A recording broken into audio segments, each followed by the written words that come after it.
Hello and good morning. तर आज आपण सिमिलॅरिटी ऑफ ट्रायंगल्स वर चर्चा करणार आहोत. सिमिलॅरिटी म्हणजे काय पाहण्यापूर्वी आपण कॉन्ग्रुएन्स ऑफ ट्रायंगल वरती थोडीशी चर्चा करूया. तर कॉन्ग्रुएन्स ऑफ ट्रायंगल म्हणजे बेसिकली एक त्रिकोण तुम्ही आहे असा जर त्याचा कॉपी पेस्ट तयार केला म्हणजे तोच त्रिकोण असतो, फक्त आपण त्याला कशाही पद्धतीने रोटेट करू शकतो. म्हणजे काय, तर हा तो राहिला नाही, लक्षात घ्या. आता तो काय झाला, बदलला. तर म्हणजे थोडक्यात समजा आपल्याला या त्रिकोणाचं नाव फक्त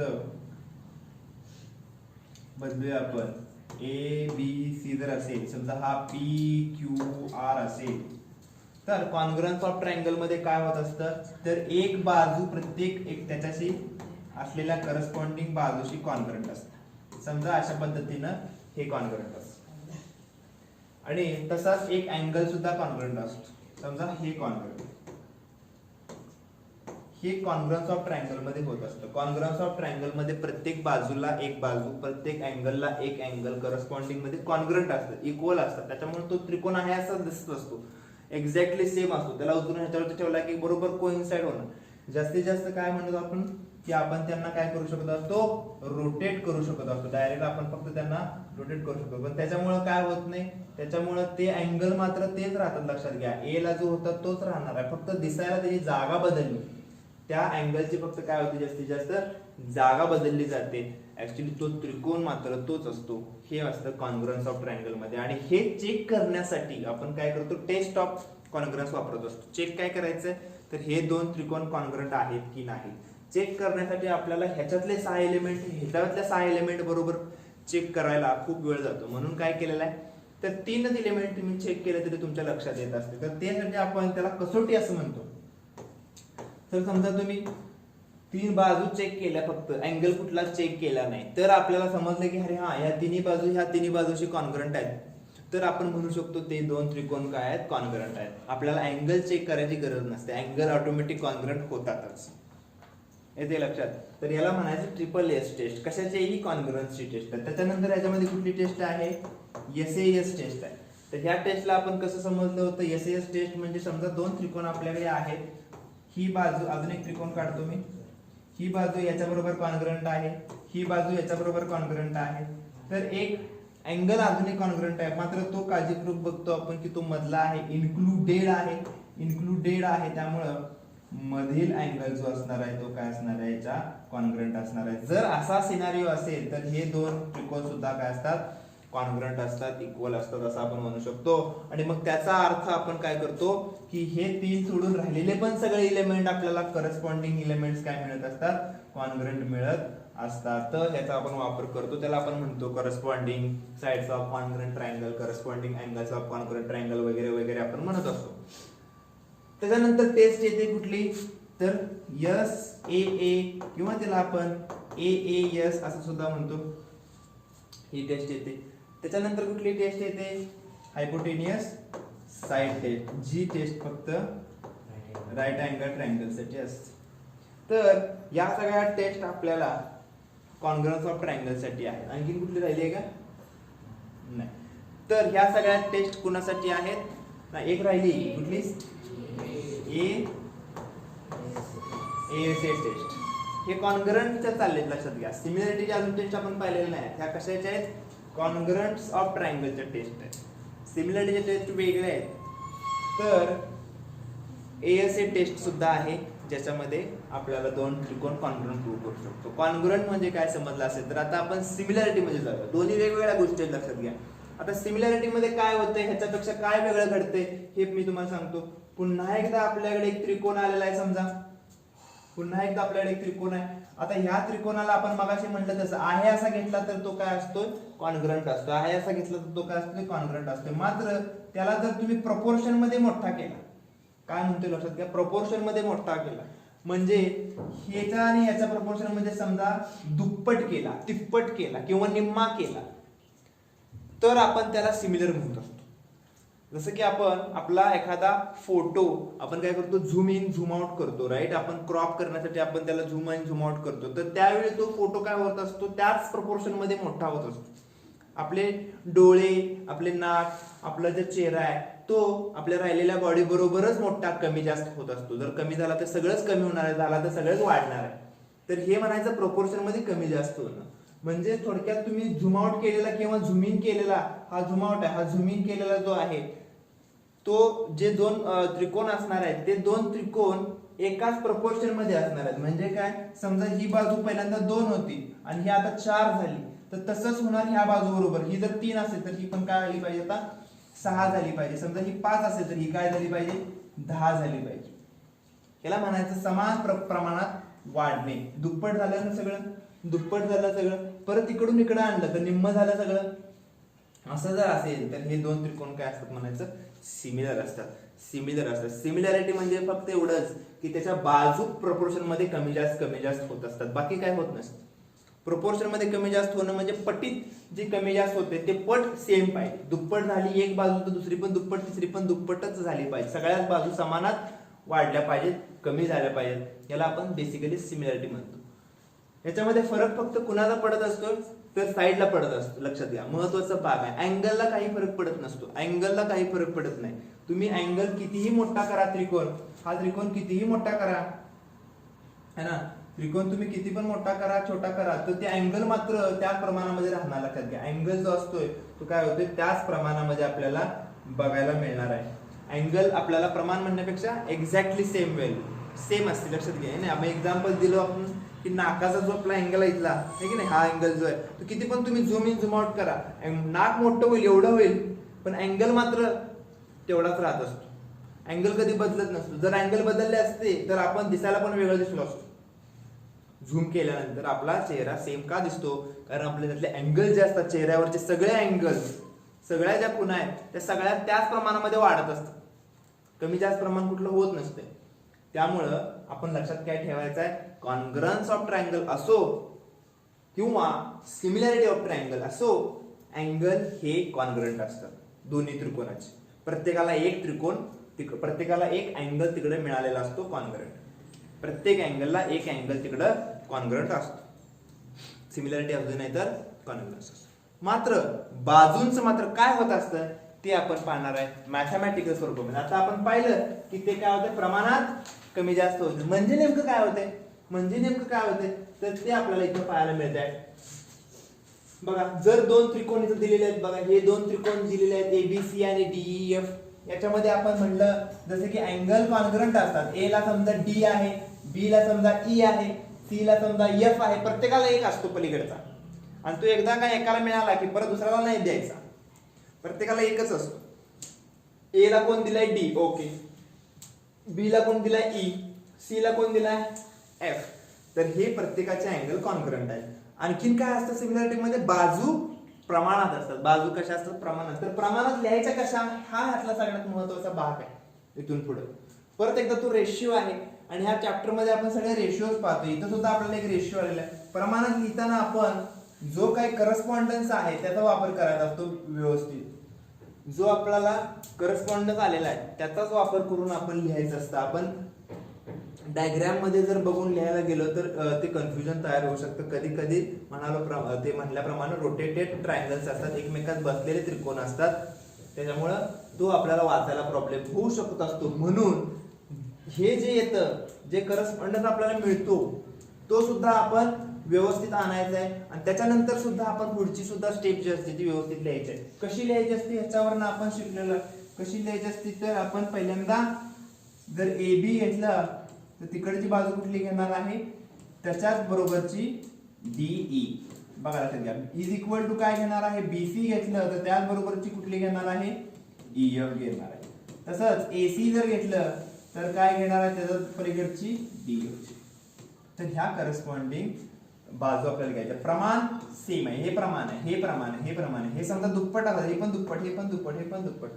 हाफ असेल तर हाफ हाफ हाफ. प्रमाण म्हणजे भागाकार. भागाकार त्यांचा सेम असतो. पण भागाकार कुणाचाही करून चालत नाही. भागाकार करताना बरोबर त्याचीच करस्पॉन्डिंग साइड आहे का ती बघावं लागते, है की नाही. म्हणजे एबी ची करस्पॉन्डिंग कुठली असणार आहे, इथे लिहिलेलं आहे डीई बरोबर असणार आहे.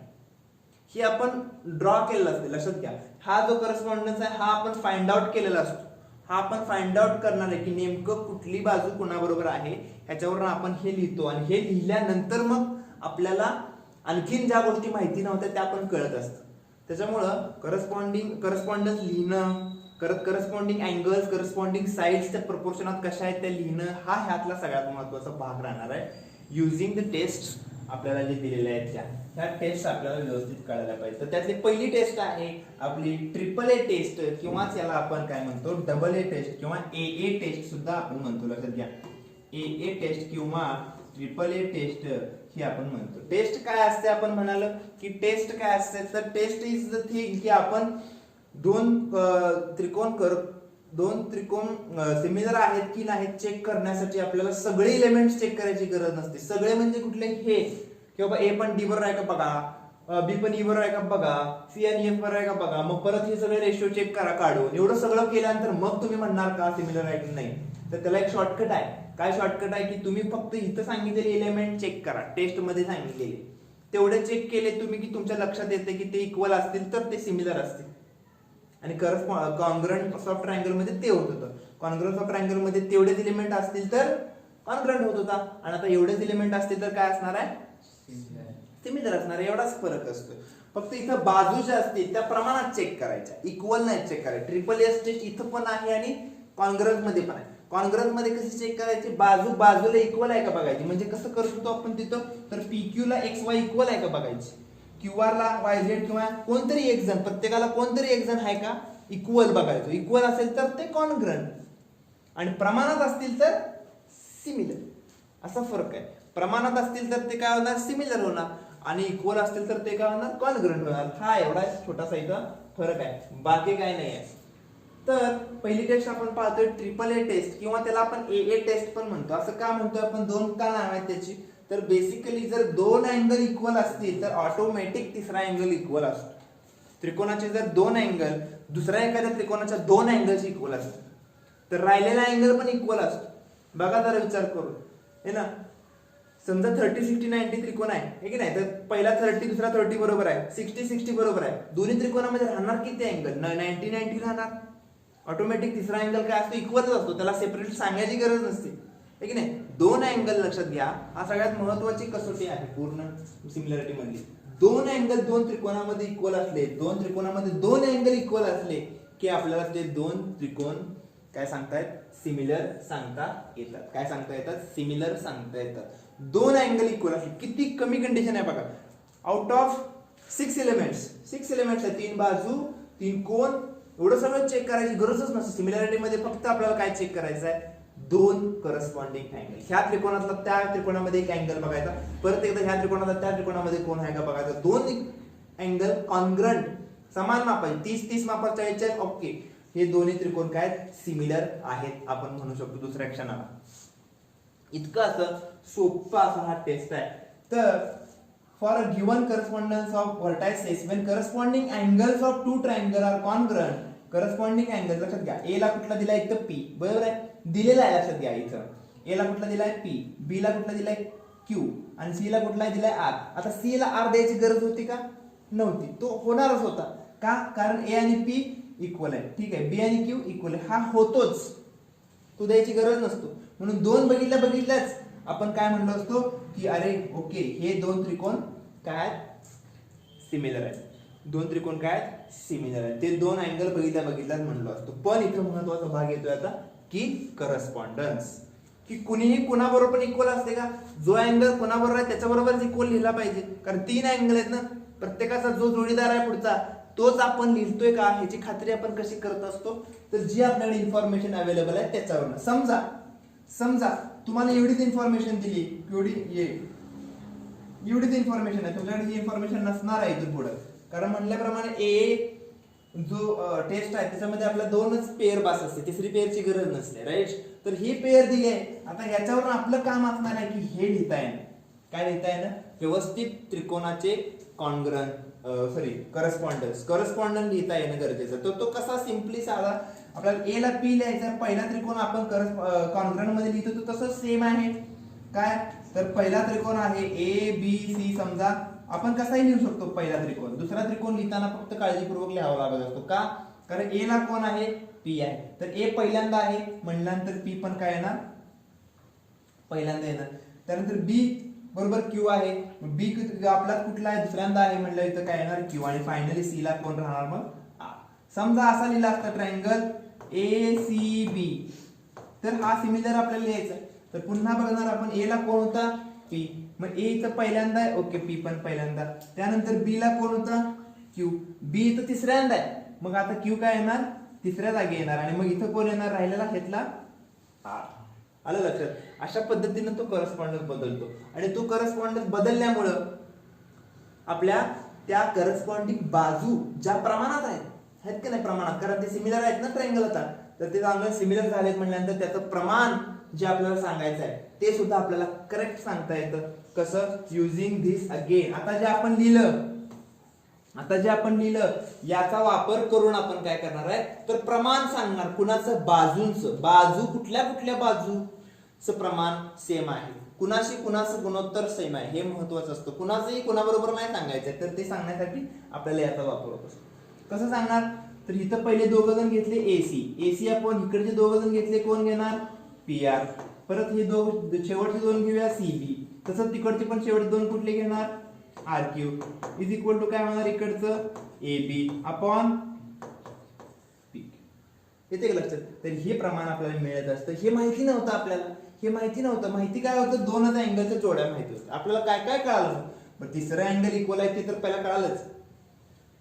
त्यानंतर आपल्याला ह्या बाजू सुद्धा कशा आहेत प्रमाणात आहेत हे सुद्धा कळालं. ह्याला आपण काय म्हणतो, corresponding sides of similar triangle असं म्हणतो. Corresponding sides of similar triangle. ह्या करस्पॉन्डिंग साइड्स आहेत. एकदा का त्रिकोण सिमिलर झाले बाय एनी टेस्ट, आपण राहिलेल्या ज्या गोष्टी आहेत त्याच्याबद्दल आपण लिहू शकत असतो. आता तुम्ही ह्याच्यावरून लिहा नाहीतर याच्यावरून लिहा, बदलत नसते. ह्याच्यावरून लिहिलेलं पण तेच येणार आहे ना. बघा बघू, A B upon P Q, B C upon Q R आणि A C upon P R. तेच येते की नाही, फक्त पुढं माग होते. तेच येते, फक्त काय होते पुढं माग होते. तर आपण काय लक्षात ठेवायचं आहे, तर आपण how to write correspondence correctly correspondence लिहिता आला पाहिजे आपल्याला. जे दोन अँगल इक्वल आहेत त्या दोन अँगलची जागा बरोबर आपल्या बरोबर बसवलेत का आपण ते लिहिला पाहिजे. मग ते लिहिल्यानंतर मग पुढच्या गोष्टी सगळ्या सोप्या असणार आहेत. त्याच्यानंतर आपण पाहूया नेक्स्ट टेस्ट आहे SAS टेस्ट.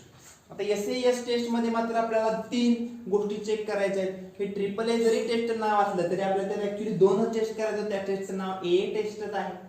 पण आता जी टेस्ट आहे आपली ती जी आहे SAS टेस्ट, तर SAS टेस्ट मध्ये मात्र आपल्याला 3 गोष्टी चेक करायच्या आहेत. Again like in the congruence of triangle मध्ये आपण करतो तसंच आहे. याच्यामध्ये सुद्धा आपल्याला 2 बाजू असणार आहेत आणि मधला अँगल असणार आहे. ए मध्ये लिहिण्याचं कारण असं आहे की तो इन्क्लुडेड अँगल असतो. 2 बाजू ज्या असतात त्यावेळी मध्ये जो अँगल तयार होत असतो तो अँगल पलीकडच्या ज्या 2 बाजू आहेत त्याच्यातला मधला अँगल बरोबर कॉन्ग्रुएंट पाहिजे. हा भाग आहे. इथं बघा एल आणि एस का दिलाय, कारण केएल आणि एलएम, आर एस आणि एस टी यांचा रेशो बरोबर आहे. बघा हे दिलेलं आहे, हे आपल्याला माहिती आहे, हे आपल्याला सांगितलं त्यांनी. काय सांगितलं की केएल आणि आर एस चा रेशो घ्या. ओके, केएल आणि आर एस चा रेशो घ्या, घेतला. आणि एलएम आणि एस टी चा रेशो घ्या, एलएम आणि एस टी चा रेशो घ्या. तो आला सेम. काय म्हणते कळतंय का. तर हे 2 बाजूंचा रेशो घेतला, या 2 बाजूंचा रेशो घेतला, आला काय सेम. ओके, पण तेवढा चालत नाही आपल्याला, अजून एक एलिमेंट लागतो. कुठला, मधला अँगल. कुठला एलिमेंट लागतो, मधला अँगल. ह्या दोघांच्या मध्ये जो अँगल आहे तो इक्वल आहे का, हो ओके आहे, इक्वल आहे का, आहे. दिलाय ना तिने हे अशा पद्धतीचा सेम मार्क करून. म्हणजे आपल्याला कुठली टेस्ट मिळाली म्हणायचं, SAS. SAS टेस्ट आपल्याला कधी कळते, ज्यावेळी 2 बाजूंचं गुणोत्तर सेम आहे म्हणून सांगतात आणि मधला अँगल कॉन्ग्रुएंट देतो. मधला अँगल पाहिजे, त्याला इन्क्लुडेड अँगल म्हणतो आपण. इन्क्लुडेड अँगल सेम पाहिजे, दुसरा कुठला असेल तर नाही तिथं टेस्ट चालू. हा अँगल दिला असता आपला वरचा, नाही. मग हा अँगल जर त्यांना द्यायचा असता तर त्यांनी मग ह्या बाजू बरोबर ह्या बाजूचं द्यायला पाहिजे. त्या दोघांचा इन्क्लुडेड पाहिजे. ज्या 2 बाजूंचा रेशो दिलाय ना त्यांच्या मधला अँगल पाहिजे. मग चालते कुठला पण अँगल, पण तो अँगल दिला की त्याच्या बाजूचे 2 साइड पाहिजे. हे खूप महत्वाचं असतं इथं पण. आणि कॉन्ग्रुएंस ऑफ ट्रायंगल मध्ये सुद्धा यस ज्यावेळी असते 2 ज्यावेळी यस असते साइड, त्यावेळी अँगल एकटा असला तर तो मध्येच असतो काय, पण अँगल दोघा असले तर साईड कुठला पण चालतं असं आहे. असू दे, ठीक आहे. तर आपण इथं म्हणलो की एसएस टेस्ट सुद्धा, आता पुन्हा आपण म्हणतो तसंच की आपण एकदा हे आपल्याला कळालं की आपण काय लिहायला समर्थ पाहिजे, तर आपल्याला हे लिहिता आलं पाहिजे. त्याचा व्यवस्थित करस्पॉन्डन्स वापरलेला similar statement, similar of triangle statement लिहितात. ते कसं लिहायचं, आता इथं तर सोपं होतं, इथं दोन अँगल होते, अँगलला अँगल आपण मॅच केले लिहिलं आहे की नाही. इथं आपल्याकडे एकच अँगल आहे, त्यामुळे तो तरी पहिला लिहून टाकायचा, पण तो पहिला लिहायचा. आता समजा मला ह्याचं लिहायचं आहे, तर पहिल्यांदा लिहूया, पहिलं नाव घेऊया ट्रायंगल KLM लिहिलं, किंवा आपण जर असं फिरवून लिहूया KML असं लिहिलं, ठीक आहे. KML पहिल्या त्रिकोणाचं नाव लिहिताना काही प्रॉब्लेम नसतो, लक्षात घ्या. पहिल्या त्रिकोणाचं नाव तुम्ही कसंही लिहू शकता. आउट ऑफ 6 नेम, 6 नाव आहेत त्याची एका त्रिकोणाची, त्यातले तुम्ही कुठलं पण एक नाव लिहिलायचं. आपल्याला पुढे काय करायचं आहे, तर आपल्याकडे जे आहे त्याच्यावरून व्यवस्थित पुढचं नाव लिहायचं, पुढचं नाव व्यवस्थित लिहायचं. कसं होते बघा, इथं आपल्याला माहिती आहे एल ला कोण आहे, हो अँगल म्हटलं की मधला पॉईंट असतो ना. ऍक्च्युली अँगल एल ला कोण आहे, अँगल एल ला इथं पण बघू शकता तुम्ही, अँगल एल ला कोण आहे, यस. तर इथे एल कुठं आहे, तिसऱ्या प्लेसला आहे. मग तिसऱ्या प्लेसला मी काय करतो, एल लिहितो. काय झालं, एल ला यस आहे, ओके, एल ला यस आहे, यस मी कुठल्या प्लेसला लिहितो, तिसऱ्या प्लेसला लिहितो, बरोबर आहे की नाही. आता राहिलेल्या गोष्टी, आता आपल्याकडे ह्याचं काम झालंय, ह्याचं काम झालं, आता हे आपल्याकडे बरोबर आहे का. आता बघा तुम्ही, KL ला इथं कोण आहे, RS, आणि इथं LM ला कोण आहे. आता तुम्ही बघा, KL ला कोण आहे, RS, KL ला इथं बघा KL कुठं आहे, KL म्हणजे पहिलं आणि तिसरं आहे, ओके. इथं पण काय पाहिजे, पहिलं आणि तिसरं RS पाहिजे. आता इथं काय असते, पहिलं आणि तिसरं किंवा तिसरं आणि पहिलं चालत असते, सेगमेंट आहे ना तो, AB ला आपण BA पण वाचू शकत असतोय, त्यामुळे प्रॉब्लेम नसतोय. बट आपण अगोदर जर एस ची जागा फिक्स केली, एस ची जागा हलणार आहे घेत नाही, कारण आपल्याला सांगितले त्यांनी एल ला एसच पाहिजे, एल ला एस, तो हलवायचा नाही. मग राहिलेल्या जागी कोण राहणार आहे, इथे ऑटोमॅटिक येऊन बसणार आहे. KL ला कोण आहे, RS, तर इथं कोण येणार, RS. येते का लक्षात. आता इथं बघा दुसरा कोण आहे, LM ला ST आहे, LM ला ST. बघा आता इथं ST, इथे एस लिहून असं ST लिहून चालेल का, नाही, कारण एस बसलाय ऑलरेडी. मग इथं कोण पाहिजे, T. अशा पद्धतीने आपल्याला, म्हणजे अँगलची जागा आहे ती पहिला फिक्स असते, साइडची जागा ऑप्शनल असते, त्याला दोन पर्याय असतात ना, AB ला BA लिहू शकत असतो आपण. त्यामुळं अँगल पहिल्यांदा आपले काय करायचे, फिक्स करायचे. अँगल पहिल्यांदा आपले काय करायचे, फिक्स करायचे. मग आपल्याला बाकीच्या राहिलेल्या गोष्टी बघायच्या.